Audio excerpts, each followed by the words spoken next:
the Supreme. The eviction moratorium has ended, unfortunately, after the Supreme Court decided in a 6-3 decision that the eviction moratorium extension was blocked by the Supreme Court in a 6-3 decision.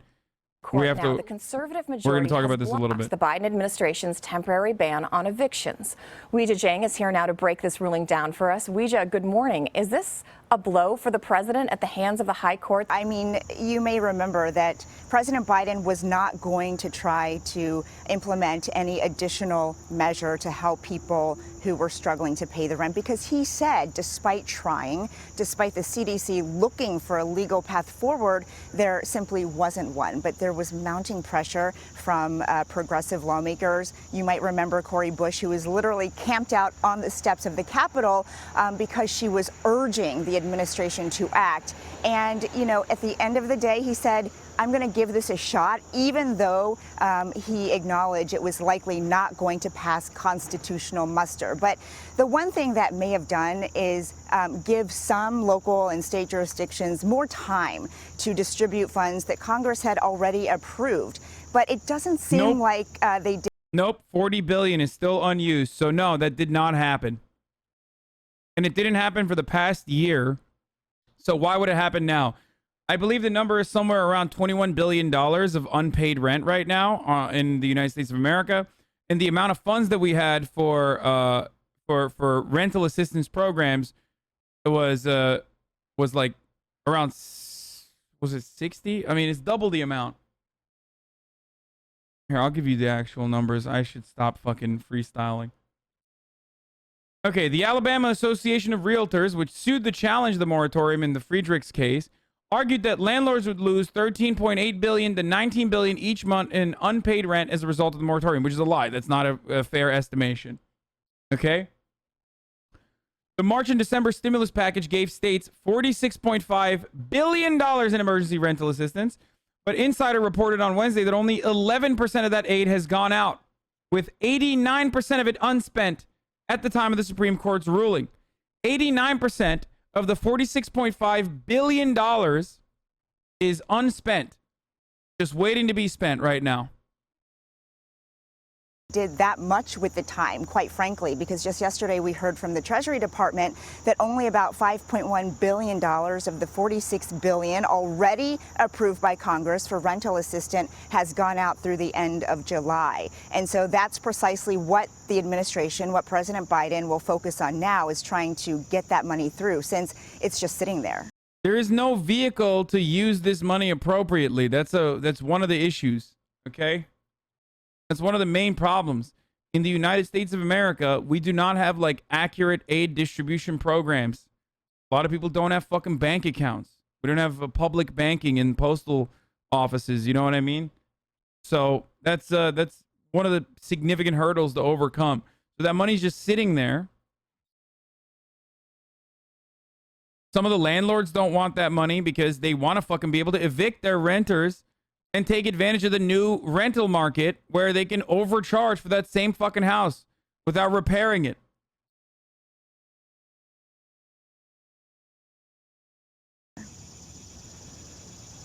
So, Weijia, how did the administration respond to this ruling?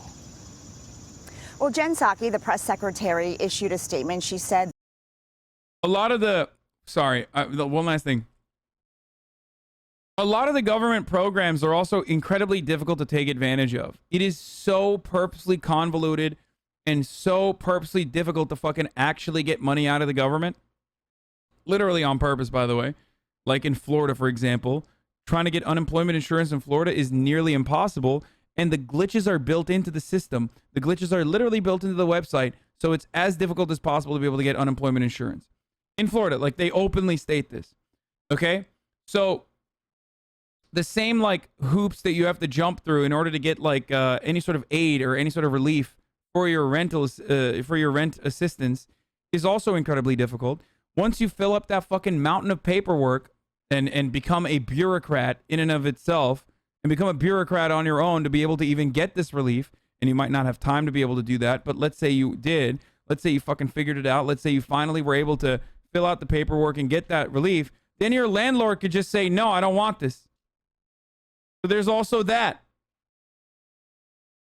that the White House was really disappointed and said once again that as a result of this, really the only recourse, that's my assessment of this, but her words, she did say that the president would continue to call on state and local governments to distribute some of that funding because, again, they already know it's there and they are quite frustrated. They have been now for several weeks knowing that, you know, there's red tape to cut that they want to see gone because the critical moment here is for those people who are wondering every day whether they're going to be kicked out of their homes or not.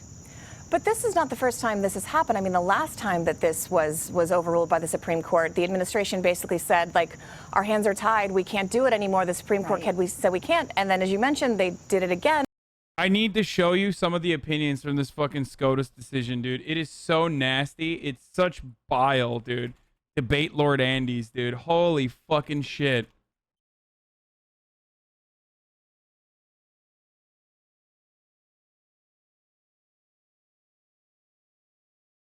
Please tell me this article has some of the links.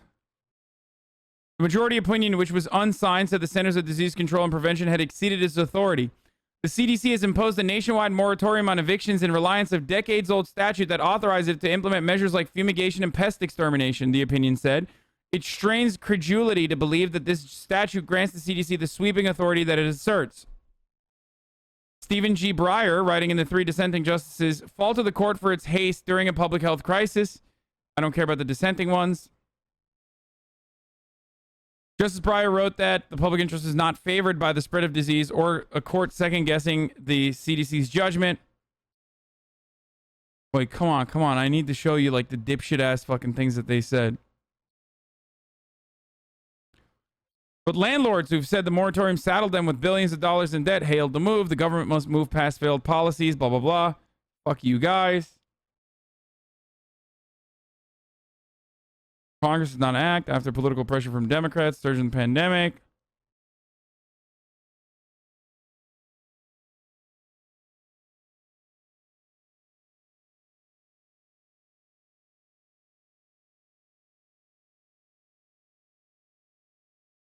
It's like, it was really good. It was really fucking good. They said shit like, what's next? Is the CDC going to mandate that everyone have a free laptop? Or a free phone? That's what they were saying.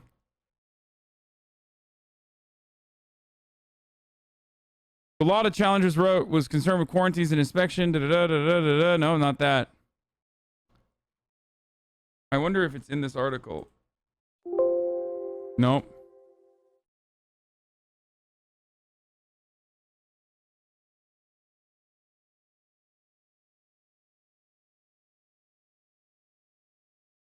Wait, maybe here. The challengers argued the law. The justices who in June had left in place a prior ban that expired.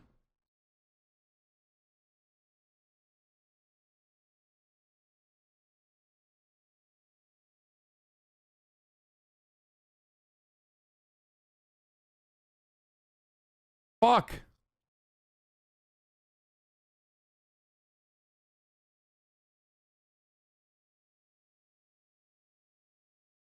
Anyway, the point was that here. In a brief opinion released shortly before 9:30, the court acknowledged the public's strong interest in fighting the spread of COVID-19 and in particular the Delta variant. But that was not enough to leave the ban on evictions in place. The challengers, the court explained, are virtually certain to succeed on the merits of their argument that the CDC has exceeded its authority. The key factor, the kind of emergency relief challengers were seeking. Because the CDC had relied on decades-old statute, we already talked about that. The court noted since its earlier proceedings in the case, the government has had additional time to distribute funds.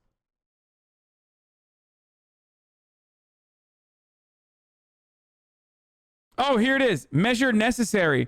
Could the CDC, for example, mandate free grocery delivery to the homes of the sick and vulnerable, require manufacturers to provide free computers to enable people to work from home, order telecommunications companies to provide free high-speed internet service to facilitate remote work? That was what they said, like, what's next? all of these other good things.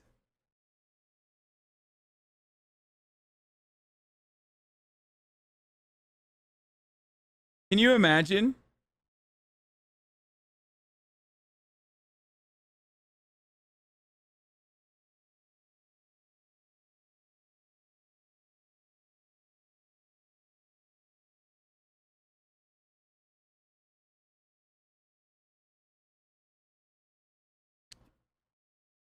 I love that.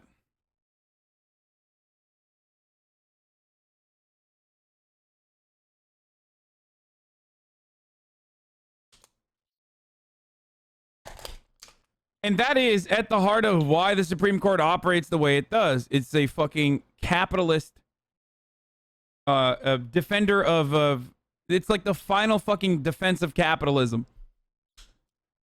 If we allow the state to tell people that they cannot be robbed of their basic need for survival, like shelter, then what's next? That's the fear. The what's next is the fear. That's why they're doing this. Literally to the slippery slope fallacy. I mean, it doesn't matter. It doesn't matter that it's a fucking slippery slope. Think about how terrifying a proposition it is for the Supreme Court justices that are tasked with upholding some of the most oppressive structures under capitalism. That the genuine fear that they express so openly on this fucking opinion that none of them were courageous enough to sign. That, you know, what if the government forced people to fucking get grocery delivery or, you know, have telecommunications in a time of need? Wild. It's the same energy as kids are addicted to free food. Kids will get addicted to free food, as they said in Milwaukee. Really, really fucked up.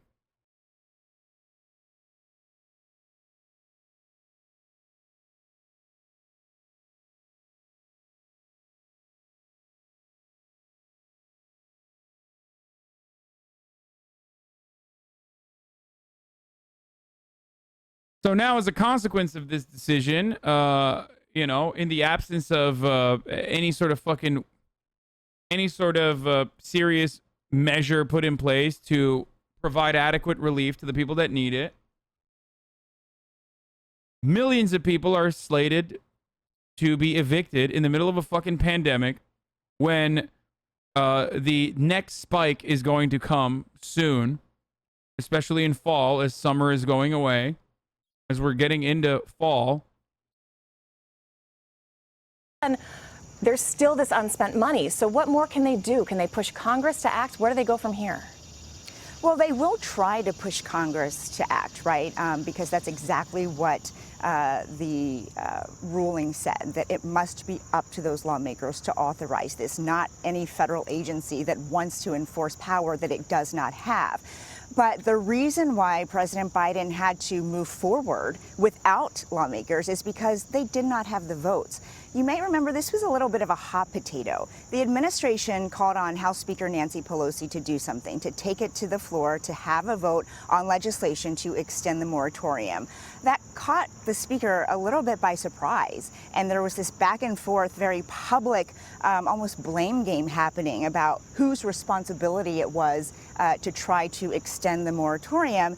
And the House Speaker said, look, I would love to be able to do this, but she simply did not have the votes. And that was just about 3 or 4 weeks ago. So it's difficult to imagine that between then and now, more Republicans have changed their minds, unless they're hearing from constituents that they're about to become homeless. And so it is up to Congress, and President Biden will pressure them. But short of that, there's not much the administration can do, at least legally, as we just saw from this ruling. And do we know when this goes into effect or how many people approximately it's going to affect? Why is it up to the CDC? Because there's no other fucking government apparatus that is, you know, tasked to protect the people, unfortunately. So the CDC was utilizing its awesome powers as best as it could to prevent further spread from occurring and to prevent millions of people from being evicted from their apartments because they can't pay for their rent. So it impacts about 3.5 to 4 million people who had said, even 2 months ago, they were at risk for losing their homes. And the last eviction moratorium already. Biden said he did not have those powers, though. I don't care. Like, I literally don't care. Be authoritarian. Okay? Be a fucking authoritarian, please. Do a little bit of tyranny for the betterment of majority, okay? Like, what the fuck? It's never going to happen because it directly contradicts what a bourgeois capitalist government is supposed to do, which is, protect the interests of the few, the capital owners, and always place it above the interests of the many, the workers. But, like, just do a little bit of authoritarianism, man. Just fuck it. The CDC has no right to control a disease on a large scale. Wrong. You're literally wrong. You're completely wrong. The CDC has, like, insane powers. I mean, this Supreme Court decision will unroll that a little bit. But up until this moment, the CDC has awesome powers, like unimaginable powers, dude. They are literally the fucking Center for Disease Control. Are you memeing? It's got to be a meme, right?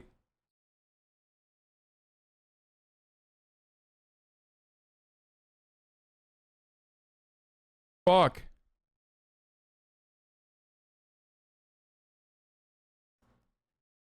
Already ended on July 31st. And so it's done. There is not this federal protection. I literally do not care that Bernie Sanders went live. Like, I promise you I'm not going to watch it. And that bans landlords from trying to push people out of their homes. But, that's the other piece of this, right? Because landlords say they have bills to pay too.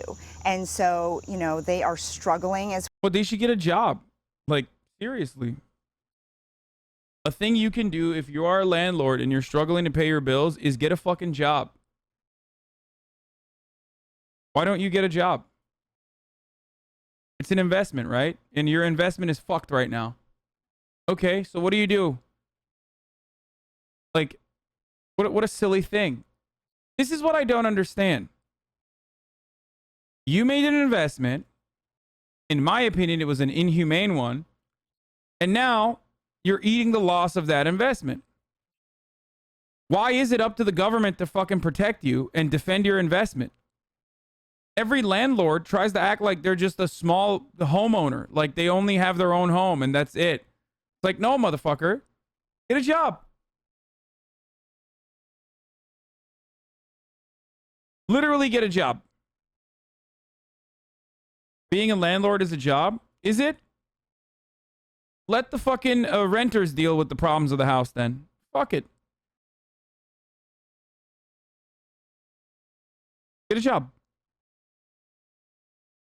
Can you imagine your dumbass fucking Wall Street Bets friends that are like, day trading? They put all of their assets into some dumbass stock and then they lose it all. Do they get to go to the government and be like, meh, I lost all of my money. I made a bad investment. No, we say get a fucking job. Literally, get a job.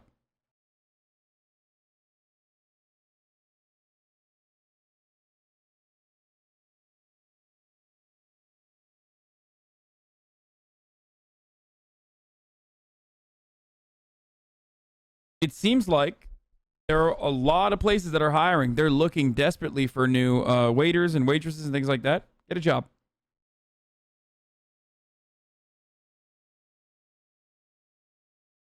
as well without rent money coming in. And that's why, it's just another sign, Christina, of how devastating this pandemic has been financially on the millions of Americans who, again, are now wondering, without this protection.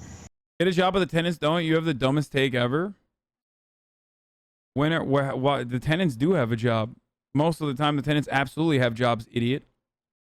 What the fuck are you talking about? It's just that the budget shortfall is built into their existence, so they still can't pay their fucking rent. How they are going to pay the bill. Devastating and with no easy solutions. Ouija, thank you so much. Sure.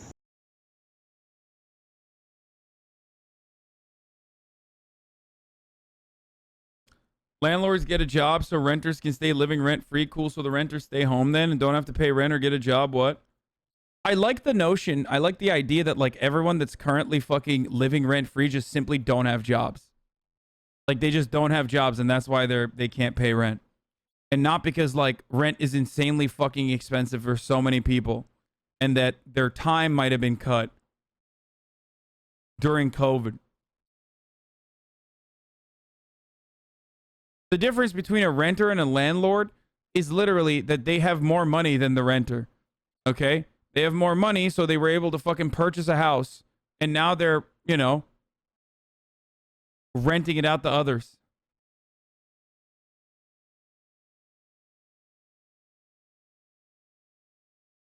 Everyone who defends landlords has never either actually rented or have their mommy and daddy pay for them. I don't know. Maybe. I'd like to manage property one day through my own investments. It feels weird to have you have this take on landlords. I am a firm believer and an advocate for decommodifying housing in its entirety. So you will not hear a different take from me on this. While I understand that, unfortunately, under our current organization of the economy, there are older people that like literally have one fucking property that they've dumped all of their cash into, and now renting that out is basically the only way that they can continue surviving because they can't actually work. I'm not trying to get a 65-year-old or a 60 or a 70-year-old grandma who has like an additional apartment to go to fucking work or anything like that.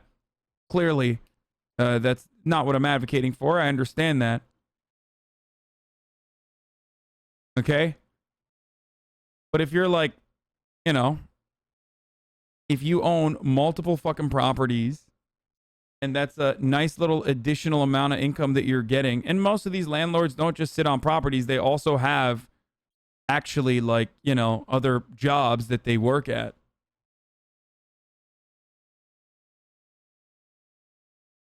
Then that's an investment that is unfortunately not, you know, bringing a lot of return this year. Sucks to suck, I think.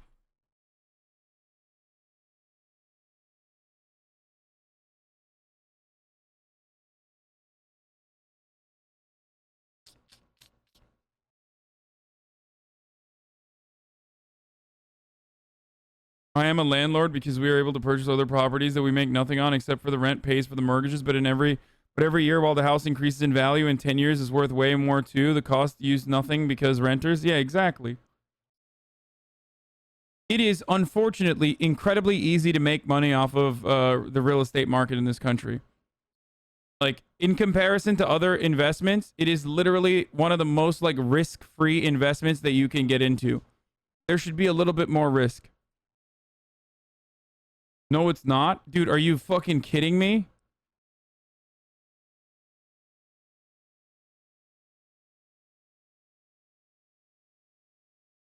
You literally you straight up sink a fucking down payment. If you have enough capital that you've accumulated that you can get a down payment, it's a ripperoni, dude. It just put it in and then turn around and, you know, get the renters to pay the mortgage plus and then some on top of that. Like houses that I wanted to buy that I was looking at, they would rent out for like 15 grand on the market, but the mortgage payment is around like $7,000 to $10,000.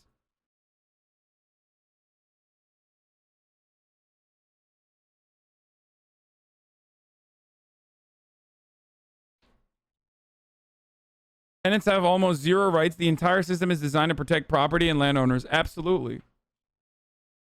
Abso-fucking-lutely, dude.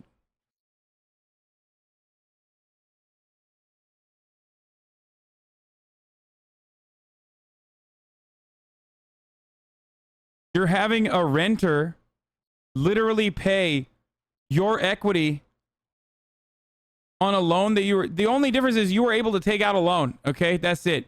You had enough money and a good enough credit score to be able to take out a loan. That's the big difference between you and the renter. Okay. So once you do that, you're literally getting other people who don't have that kind of money, that kind of like original amount of cash or income to pay your fucking debt over the course of like however many years that you rent it out. All the while, your property value is increasing that you can fucking sell off at any given moment.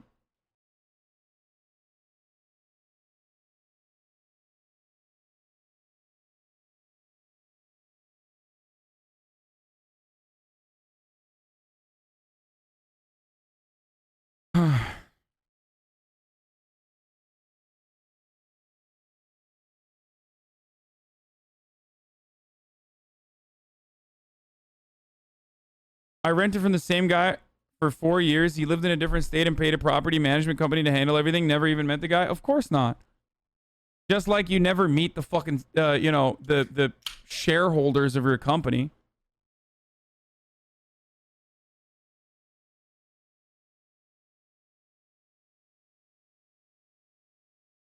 It is an investment. Turns out it's risky. It's a risky investment for once.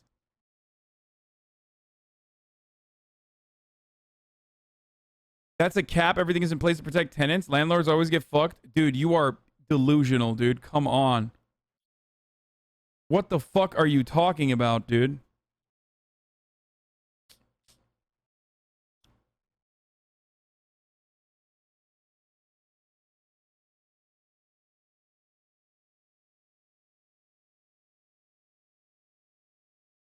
It's not easy money. Having lots of rentals to look after is a liability. Maintenance, insurance, bad renters. It takes a lot of work. Okay, don't do it. Don't do it then. If it's so difficult, don't fucking do it. Do something else. I mean, literally, just do something else.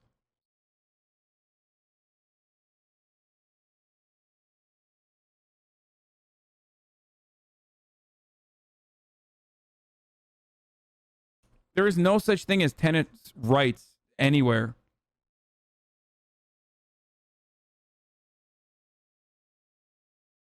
Like, here's the thing, dude.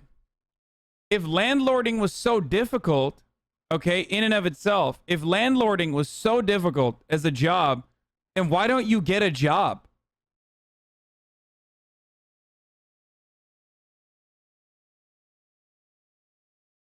Like, get a real fucking job then. I don't understand. Here, solved it for you. Okay? If it's real work and it's really fucking hard to do, then get a job. I actually don't understand it. It's like whenever fucking business owners cry about, you know, lazy workers and shit, and how if they increase their wages, like their business is going to fall apart. And it's like, okay, well, you know, what's the worst thing that happens when your business falls apart, dude? You become a worker again, and you desperately, very desperately never want to become a worker again. So maybe that fear should help you and motivate better working conditions for your workers that you employ. The worst thing that can ever happen to a business owner is to be relegated to a worker status once again. And the irony there is that, like, they know how shitty it is to be a worker because they employ them. And the counter always is, so you'd rather have large corporations run all the rental properties rather than the self-employed guy, Hasanabi? No, motherfucker. Fuck those large corporations. I want to destroy those large corporations. Shut the fuck up. I'm talking about decommodifying housing while you're, like, trying to, once again, desperately pit the mom and pop landlord in my fucking face. Same exact concept. Whenever I talk about $15 minimum wage, it's like, oh, so you want the small businesses to go away, but the big businesses are so that only big businesses can exist, like the ones that can pay $15 minimum wage.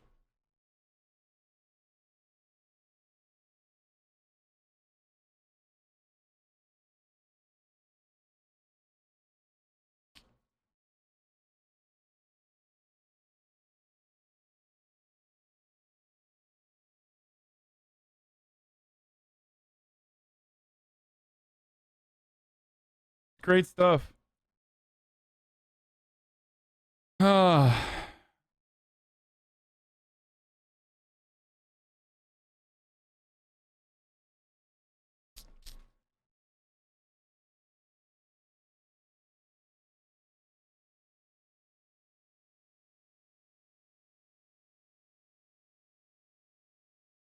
Small businesses normally pay their workers well. My uncle works as a carpenter, pays all his workers fairly, even if it means he gets nothing. That's the other side of the reality, is that, like, small businesses that fucking pay their workers well because they have to pay their workers well, they survive.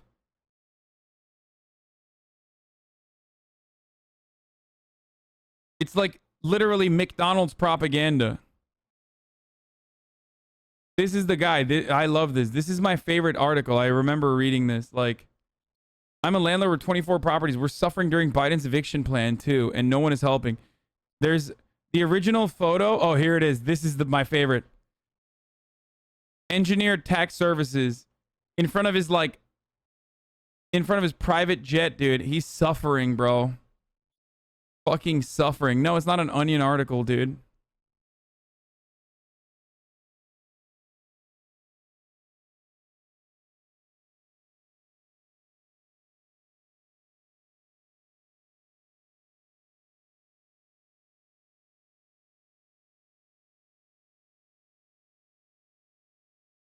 How can you say the landlord should get a job? Why can't the renters just get a job if they have less? Find a second job. Why are you screwing the homeowners over? Because I don't care. I don't. And that's the truth. I'm sorry. I literally don't care. Because I personally think that like people should I personally think that the interests of the many outweigh the interests of the few landlords in this circumstance. Like the real suffering is people that can't fucking pay their rent and get evicted and they're automatically priced out of the housing market.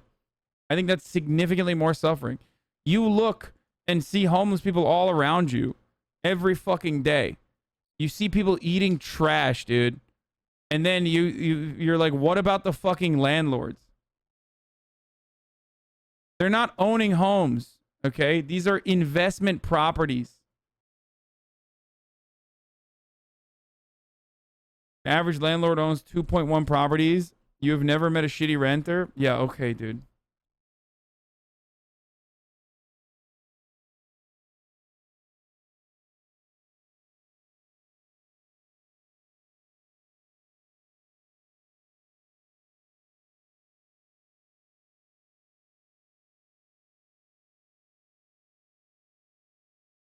Yeah, he said that renters should get a second job before a landlord gets a first. Before the landlord gets one job.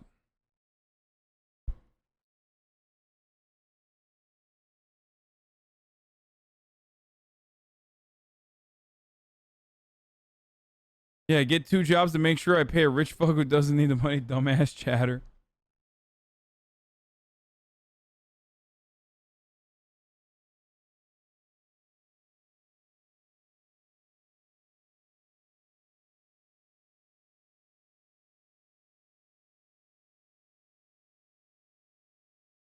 What do you want to see change with landlords? Max cap for however many properties one can own.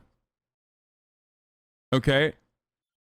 Immediately taxing anyone who has like more than a fucking personal house out the asshole to fund public housing initiatives. I'm just spitballing here. Putting regulations on rent.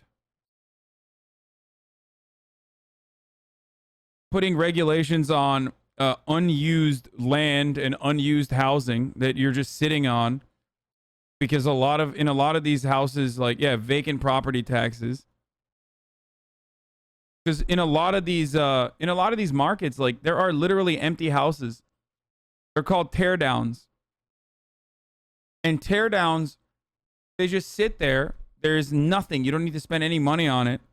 It's just fucking sitting there. You just need to pay the tax, the property tax. And it's waiting to be sold off.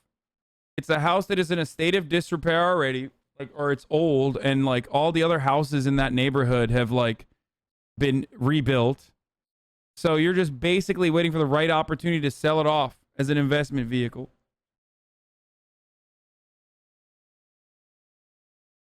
Can we get rid of smaller renters though? Isn't BlackRock the only thing left? Oh my God, people don't hear me.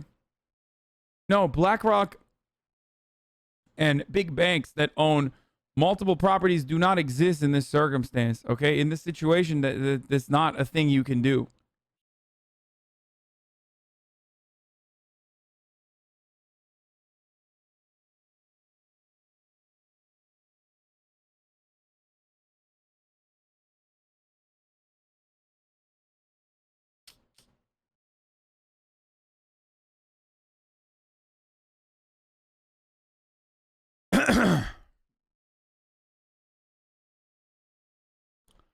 What happens to all the renters when the landlord is finally bankrupt? Actually curious. Who do you think? What happens? The bank owns it then. There you go. Someone is owning the house, no matter what. I'm not saying the system is like fucking designed in a way that is perfect. Just curious, Andy. Okay, and then the bank evicts you instead of the fucking landlord evicting you.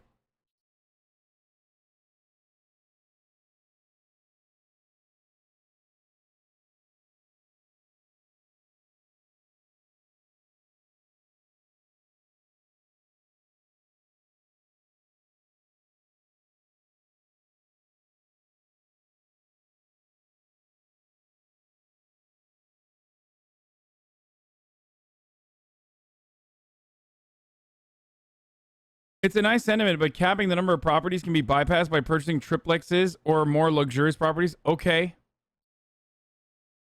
That's still significantly better than literally fucking owning 28 units, dude. What the fuck are you talking about? Yeah, it's still better than the current system. What do you mean?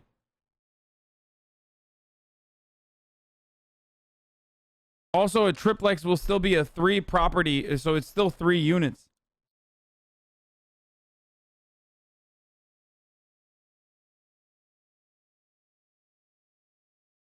The left-leaning Berlin government tried to cap the rent, but the court struck it down. Yeah, nice. All right, send me the Gravel video on public